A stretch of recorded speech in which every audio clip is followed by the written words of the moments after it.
Look, you've probably worked out something about me straight away, so we'll clear that up. I think it's fairly obvious by the way I act and speak. You've worked it out. I am a Sagittarius, so...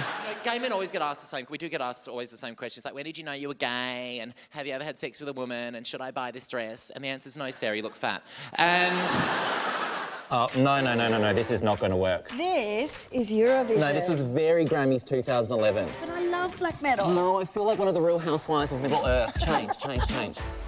Oh, Miff, this is it. You look amazing. You look gorgeous. I know, I really do, don't I? Look great. So glamorous. So glamorous. I think we've nailed it. I think we're ready. I think we're ready. Eurovision. Here we come. Isn't it fabulous? The COVID-19 pandemic may have cancelled the International Song Contest, but Joel Creasy will be on our screens for Eurovision's big night in. He joins us now from Melbourne. Joel, good morning. Good morning. Good morning. I've set up from my kitchen because I thought I'd give you a bit of Martha Stewart morning television realness. I've even got a mug to pretend I'm having a coffee with you in studio, but it's empty. It just feels so real. It So feels real. so real. Keeping things real. This year, Eurovision, Joel, is honouring all the songs and nations in a non-competitive format. So what does that mean? Well, I mean, we say it's non-competitive.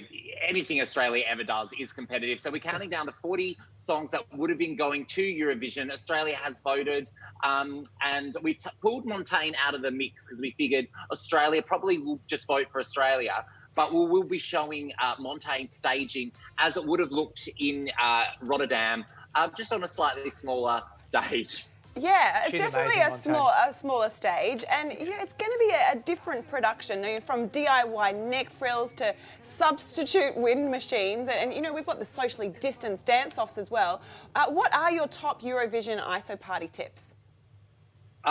Several bottles of wine. Get your Eurovision bingo card out, and bust out a costume. I think I'm going to do a bit of Dami 2016 silver dress action. My boyfriend's going to love it. Iconic. Yeah, iconic. Totally iconic. Australia has won a competition to write a Eurovision song using artificial intelligence. So is this where we're headed? Could this be like the Eurovision of the future, like Siri writes the next hit? Isn't that a terrifying thought? Yes. It was the first Eurovision we've won as well, and it was an artificial song written for Australia in this online competition. Look, I really hope not, because probably next I'll replace Miff and I with robots, and that's a terrifying thought. That's exactly right. It is. Now, earlier this year, you took to the stage for a very royal role.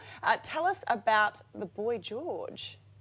Oh, yes. I did a performance of the Boy George, which is a one-man show, essentially playing Prince George at 16 years old. And he is every bit as saucy and sassy as you could imagine. It was directed by the brilliant Richard Karl. And that was one of the last live performances I got to do, and perhaps will be one of the last live performances I will do for a very long time. Oh, Well, I hope let's it does not. tour, because I'd heard raves about that show. I really want to see it because it's such a great subject matter. Well, you've got a long time to was- still do it, 16. Yes, yeah, well, exactly. It was really fun, and it was a whole new world for me. It's not playing myself, although a lot of similarities you'll be shocked to hear. Now, Joel, while you're here, we thought we should play a little game. You might be familiar with Okay. it. Oh. It is called... That's right. Blankety blanks. We still own the rights to the theme tune here at Channel 9. Gotta bop along to it. Love it. Okay, so we're going to read a statement and you have to fill in the blanks. Are you ready? Okay. I'm ready. You ready? Do you... Oh, yeah, go. Good. Swig. Yeah, now you're ready. Okay, so Okay, first I'm of all, I auditioned for Married at First Sight, but dropped out because of blank. State-regulated social distancing laws. Fantastic. Nice. Well Nice. done. Good All job. right, question number 2. Can we turn the music down just a little bit? It's a little bit too noisy. Yeah. All right. I have good news and I have bad news. First, the bad news, a giant meteor is speeding towards Earth. Now, the good news, it's heading right for blank. It is heading right for 3 Grenfell Place. Where is that? My ex's house. Okay. Oh, boy, that's going to get back. That's going to get back. Now, let's move It's a on made-up address. quickly. It's a made-up address, I promise. I made up. Rightio. Lockdown restrictions have been lifted, and I'm most excited to see blank.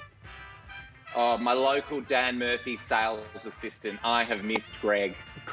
Oh, Greg. We love you, Greg. The hardest part of Eurovision is that my co-host is always blank. Perfect in every single way. Oh, you are too kind And so to Myth. glamorous. Look, Eurovision So 2020 Big glamorous. Night In is on this Saturday at 7:30 on SBS. Joel, always good to see you and good to see you safe. Thank you so much.